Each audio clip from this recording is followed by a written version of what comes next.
Sa première apparition comme ministre se fit hier suite à l'incendie du marché de Dembé. Ahmad Abdelkarim Ahmad a fait ses armes dans le groupe Bolloré. Spécialisé dans le transport et logistique, au bout de quelques années, le natif du Grand Canem a été nommé directeur général de la douane. Désormais, c'est au ministère de l'Industrie et du Commerce qu'il est appelé à servir son pays. Il n'est pas le seul à être dans ce premier gouvernement de la Ve République. Ahmad Abdelkarim Ahmad aura forcément côtoyé Mahamat Assiouti Abakar, ministre de l'économie, du plan et de la coopération internationale. Ce dernier est proche du premier ministre Succès Masra et aura pesé dans ce gouvernement par ses expériences dans le secteur d'investissement et du développement. Passé par la Banque mondiale, il a conçu et lancé un programme d'investissement de 125 millions de dollars pour les petites et moyennes entreprises PME par l'intermédiaire d'institutions financières en Afrique. L'autre est Keda Bala, un nouveau ministre de la Production et de la Transformation agricole, né le 1er janvier 1960 à Pala dans le Mayo-Kébi Ouest. Père de famille et qualifié être un homme de terrain. Il a plus évolué dans le monde rural, surtout dans le secteur de l'environnement. Et c'est au Parlement national de transition qu'il est fait ministre.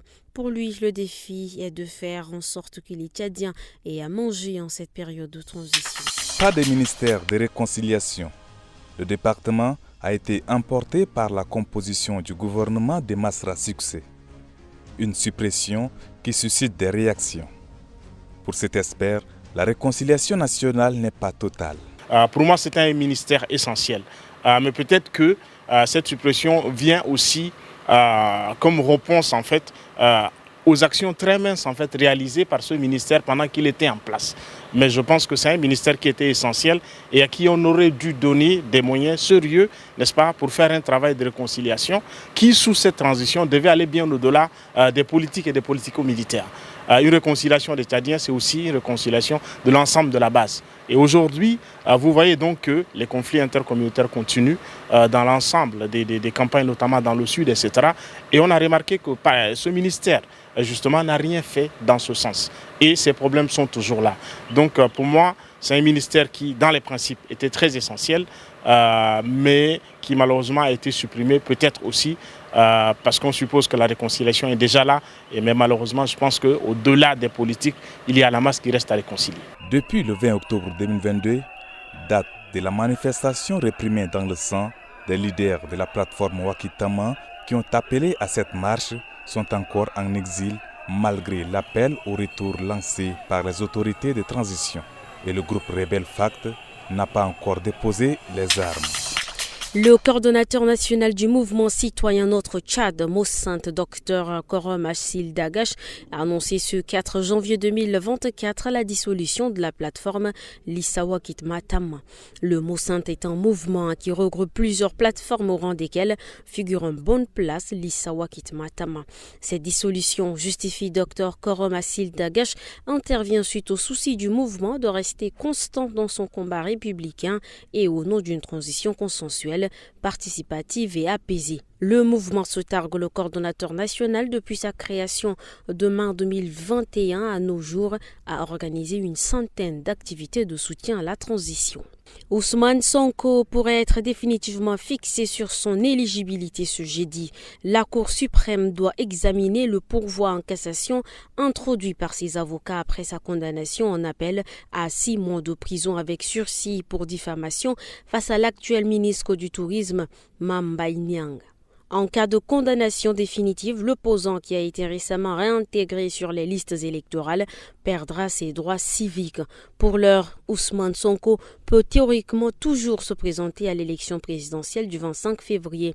Même s'il a été condamné en juin à 2 ans de prison ferme pour corruption de la jeunesse, il jouit toujours de ses droits civiques. Après sa prise de fonction, le ministre de l'Éducation nationale et de la promotion civique, Dr Ndolembaye Sadé Njesada, a pris le taureau par les cornes. Assisté du secrétaire d'État à l'Éducation nationale et à la promotion civique, Mahamat Ibet Bekla, il a rencontré successivement ce mercredi 4 janvier 2024 les membres du bureau exécutif du syndicat des enseignants du Tchad et ceux du comité de crise. L'objectif est de trouver des solutions à la crise que traverse renforce le système éducatif afin de permettre aux élèves de reprendre le plus tôt possible le chemin de l'école. C'est sur les décombres de l'incendie qui réduit cette partie du marché des Dembé en cendres que la ministre de l'Action sociale et le président de la Chambre de commerce marchent. Devant les ruines de leurs marchandises, parties dans la flamme, les victimes appellent les autorités à l'acte et non aux promesses politiciennes. C'est avec ces petits marchés qu'on nourrit les enfants. C'est avec ces petits marchés qu'on s'installe. Tout ce qu'on fait dans ce monde-là, c'est avec ça seulement. Si l'incendie vient comme ça, on n'a rien. On ne trouve rien. Ça, c'est pour la 4e fois. Maintenant, je demande à Madame la ministre et Monsieur le Président de la République, Mamad Kaka, de venir en aide envers nous. L'incendie sur ce marché n'est pas sa première. Le président de la Chambre de commerce dit que des initiatives sont envisagées afin de trouver un palliatif à ce problème récurrent. C'est quelque chose qui est arrivé. Nous allons chercher à comprendre la cause pour que ces genres de situations ne se répètent pas dans nos marchés. Par la suite, nous allons faire des recensements, on va faire une évaluation, nous allons transmettre au gouvernement en fonction effectivement de ces moyens, le gouvernement qui est aussi sensible à cette situation. Parce que non seulement ce sont 450 personnes qui sont victimes, mais également c'est toute une famille. Quand on sait qu'au Tchad, une seule personne qui travaille nourrit plus d'une vingtaine de personnes, donc il fallait multiplier 400 par 20 pour savoir les dégâts ou l'impact que cet incendie peut avoir sur nos familles. Désemparée et impuissante devant ces décombres, la ministre de la Solidarité et de l'Action sociale, Fatime Boukar Kossé, exprime sa désolation avec les victimes. C'était le 28 décembre ici. Aux environs vers les 20h, j'ai connu un accident sur l'axe qui mène dans mon quartier ici et on m'a amené à l'hôpital, précisément aux soins d'urgence. Et voilà, j'ai suivi également ces soins d'urgence-là, mais avec un petit retard. Bon, compte tenu du nombre pléthorique de gens qui étaient hospitalisés l'autre fois, les soins d'urgence n'étaient pas urgents, on peut dire comme ça, quoi. Ça a un peu tardé. Mais tout de même, ils ont fini par nous prendre en urgence. J'ai amené un malade et on nous a fait attendre disons, pendant 1 heure du temps avant qu'on prenne en soin. On a acheté le carnet et après ça, et tellement que la sœur était souffrante, au lieu qu'ils viennent vite pour la soigner, pour voir, même pour prélever le sang, pour qu'ils puissent examiner même, ils ont pris un peu du temps. Et ils ont mis presque 2 heures à 3 heures du temps d'abord pour venir soigner. Mais si c'était un cas tellement grave, elle allait mourir avant qu'on ne l'examine. Donc, je vois que ça, ce n'est pas bien surtout. Il faut qu'il change. On veut à ce que ces pays-là changent un peu. On a beaucoup, par exemple, cette période de fête, il y a beaucoup de cas d'accidents. On laisse les blessés coucher par terre comme ça sans s'occuper d'eux. Et il faut toujours qu'on demande qui est son parent ou non, la personne, on les laisse à l'agonie. Il perd de sang et il perd sa vie. Donc, ce que j'apporte, il faut que les Tchadiens changent un peu. Ceux qui ont des cliniques, ou bien même ceux de l'hôpital, n'ont qu'à prendre soin de ce qu'on amène en urgence. Ils prennent d'abord le corps, on le traite, avant de demander sa facture, bien aller payer la caisse. Impuissant et résigné, Ahmad compte désormais sur un miracle pour sauver son enfant de 4 ans. Ce dernier est hospitalisé ici à l'hôpital de Kiabi depuis 24 heures. Mon enfant était très souffrant à la maison et dès notre arrivée à l'hôpital, il faisait trop de diarrhée. Mais maintenant, Dieu merci, ça va mieux avec les médicaments que nous avons achetés. Depuis notre arrivée, c'est nous qui payons les frais des médicaments. Ici, dans cet hôpital, dans le Moyen-Chari, c'est la routine. Des patients passent des heures sans être pris en charge.